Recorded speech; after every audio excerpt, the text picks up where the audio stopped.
नमस्कार दोस्तों, स्वागत है आपका। दोस्तों आइए देखते हैं दिसंबर 2023 प्रतियोगिता दर्पण और क्रॉनिकल के बहुत ही महत्वपूर्ण करंट अफेयर्स के प्रश्न। सबसे महत्वपूर्ण 3 ऑपरेशन है जो एग्जाम की दृष्टि से बहुत महत्वपूर्ण है। तो देखिए, फिलिस्तीन के आतंकवादी संगठन हमास ने जब इजराइल पे हमला किया तो आतंकवादी संगठन हमास ने उस ऑपरेशन का नाम रखा था ऑपरेशन अल अस्का फ्लड।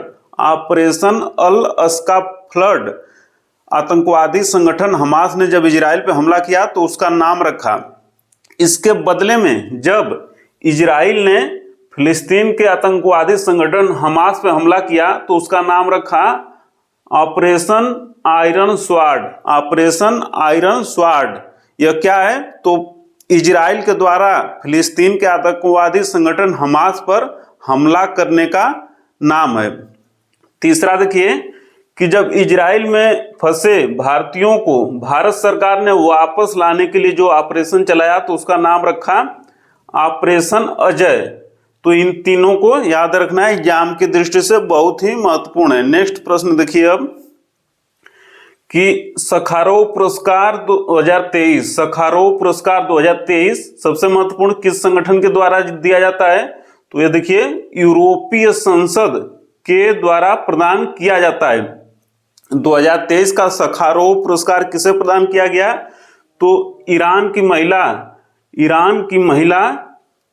महमा अमीनी जी को प्रदान किया गया सखारोव पुरस्कार 2023। यह ईरान की महिला हैं और बिना हिजाब लगाए मार्केट में गई थी। पुलिस ने इनको पकड़ लिया, जेल में इतना पीटा कि इनकी मृत्यु हो गई। तो इसके विरोध में बहुत प्रदर्शन हुआ ईरान में और इनके महमा अमीनी जी को मिला है सखारोव पुरस्कार 2023 यूरोपीय संसद के द्वारा। नेक्स्ट देखिए, विश्व खाद्य पुरस्कार 2023, विश्व खाद्य पुरस्कार 2023 किसे प्रदान किया गया है? तो अमेरिका की हिदी कुन जी को प्रदान किया गया है। एग्जाम की दृष्टि से बहुत ही महत्वपूर्ण है। विश्व खाद्य पुरस्कार 2023 जो संगठन है फाओ, उसी के द्वारा यह प्रदान किया जाता है। फिर देखिए अगला पुरस्कार, राइट लिवलीहुड पुरस्कार 2023। राइट लिवलीहुड पुरस्कार 2023 अनेक बार यह भी पूछा है कि इसे क्या कहा जाता है? तो इसे वैकल्पिक नोबल की संज्ञा दी गई है। वैकल्पिक नोबल की संज्ञा किसे दी गई है? तो राइट लिवलीहुड पुरस्कार 2023 किस लिए यह प्रदान किया जाता है पुरस्कार? तो जीवन के क्षेत्र में आने वाली चुनौतियों का साहसिक समाधान करने के लिए यह प्रदान किया जाता है। तो देखिए, यह एक व्यक्ति और 2 संगठन को प्रदान किया गया है। तो टोटल 3 लोगों को पुरस्कार दिया गया है राइट लिवलीहुड पुरस्कार 2023। तो केनिया की पर्यावरण कार्यकर्ता हैं जिनका नाम है किनियाकी फैलिस ओमिडो। केनिया की पर्यावरण कार्यकर्ता है, इनको प्रदान किया गया है। साथ ही में देखिए 2 संगठन है। एक संगठन है जिसका नाम है SOS मेडिटेरियंस अर्थात भूमध्य सागर के क्षेत्र में जीवन को बचाने के लिए संगठन काम करता है। और दूसरा संगठन है जिसका नाम है मदर नेचर कंबोडिया। इस संगठन को साथ ही देखिए SOS मेडिटेरियंस इस संगठन को, और ये व्यक्ति हैं किनियाकी फैलिस ओमिडो। तो टोटल 3 को प्रदान किया गया है राइट लिवलीहुड पुरस्कार 2023 जिसे वैकल्पिक नोबल भी कहा जाता है। देखिए 2 व्यक्ति भारत आए थे। तो एक है देखिए सामिया सुलूहू हसन, ये राष्ट्रपति हैं तंजानिया की, भारत आई थी।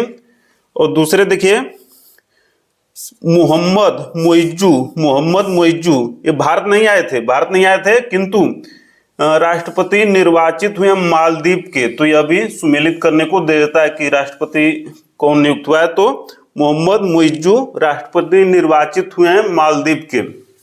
अब देखिए जगह जहां पे बहुत ही महत्वपूर्ण सम्मेलन हुआ तो मोरक्को का मराकेश, मोरक्को का मराकेश। तो यहाँ पे G20 वित्त मंत्रियों एवं सेंट्रल बैंक गवर्नर्स की चौथी बैठक का आयोजन कहाँ पे हुआ था? तो मराकेश में, जो कि है मोरक्को में। और G20 वित्त मंत्रियों की इससे पहले बैठक कहाँ हो चुकी थी? तीन हो चुकी थी, बेंगलुरु में, वाशिंगटन डीसी में और गांधीनगर में। और चौथी बैठक मराकेश मोरक्को में हुई थी। एग्जाम की दृष्टि से बहुत ही महत्वपूर्ण है। नेक्स्ट देखिए कोलंबो। तो कोलंबो में हिंद महासागर रिम एसोसिएशन की 23वीं मंत्री परिषद बैठक का आयोजन हुआ था कोलंबो में। और हिंद महासागर रिम एसोसिएशन की स्थापना कब हुई थी? तो इसकी स्थापना देखिए 1997 में हुई थी। और हिंद महासागर रिम एसोसिएशन का सचिवालय कहाँ पे है? तो सचिवालय इसका है मॉरिशस में। इस तथ्य को भी ध्यान में रखना है। और नेक्स्ट देखिए मुंबई। तो मुंबई में अंतर्राष्ट्रीय ओलंपिक समिति का 141वां सत्र का आयोजन हुआ कहाँ पे? मुंबई में। और इसके पहले अंतर्राष्ट्रीय ओलंपिक समिति का एक सत्र आयोजन हुआ था वर्ष 1983 में। इस तथ्य को भी ध्यान में रखना है। फिर देखिए मेरा युवा भारत अर्थात माई भारत, यह क्या है? तो यह देखिए राष्ट्रीय एकता दिवस पर इसको लॉन्च किया गया। किसे? मेरा युवा भारत को 31 अक्टूबर को क्या मनाया जाता है? राष्ट्रीय एकता दिवस। क्योंकि 31 अक्टूबर को सरदार वल्लभ भाई पटेल जी की जयंती होती है और इस दिन राष्ट्रीय एकता दिवस मनाया जाता है। और इस दिन लॉन्च हुआ है मेरा युवा भारत। तो क्या है? तो यह देखिए युवा विकास के लिए संपूर्ण सरकारी मंच है। युवा विकास के लिए एक संपूर्ण सरकारी मंच क्या है? मेरा युवा भारत। और युवा किसे माना जाता है? तो 15 वर्ष से लेके 29 वर्ष की जो आयु के लोग होते हैं उन्हें युवा माना जाता है राष्ट्रीय युवा नीति के अनुसार। देखिए नमो भारत अर्थात रैपिड एक्स जो ट्रेन चली है उसका नाम क्या रखा गया है? नमो भारत। एग्जाम की दृष्टि से बहुत ही महत्वपूर्ण है। तो नमो भारत क्या है? तो यह देश की प्रथम रैपिड ट्रेन है। देश की प्रथम रैपिड ट्रेन का क्या नाम है? नमो भारत। यह कहाँ से कहाँ तक चल रही है? तो देखिए Delhi Ghaziabad Meerut regional rapid transit system जो बनाया जा रहा है, इसकी देखिए लंबाई कितनी है? 82.15 किलोमीटर लंबा है। तो इस पे Delhi Ghaziabad Meerut regional rapid transit system पे जो ट्रेन चलेगी उसका नाम नमो भारत रखा गया है। और यह देखिए ये जो रीजनल रैपिड ट्रांजिट सिस्टम बना है तो ये जंगपुरा से मोदीपुरम डिपो के बीच यह है। और उसकी लंबाई कितना याद रखना है? 82.15 किलोमीटर।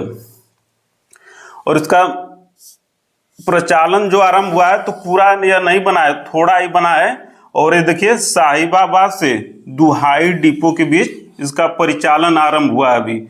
और पूरा 2025 तक बन जाएगा 82.15 किलोमीटर। नेक्स्ट देखिए कि इलेक्ट्रोमैग्नेटिक रेलगन का सफल परीक्षण किस राज्य ने किया है और किस देश ने किया है? तो जापान ने किया है। फिर देखिए सिक्किम के लहोनक झील में बादल फटने से तीस्ता नदी में भयानक बाढ़ आई। तो लहोनक झील कहाँ है? एग्जाम की दृष्टि से बहुत ही महत्वपूर्ण है, सिक्किम में।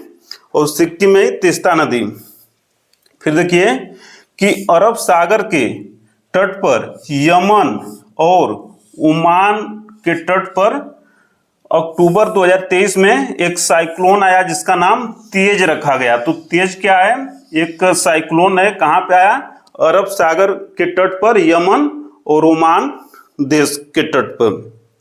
तो आज इतना है दोस्तों, मिलते हैं जल्दी अगला क्लास में। तब तक सादर नमस्कार।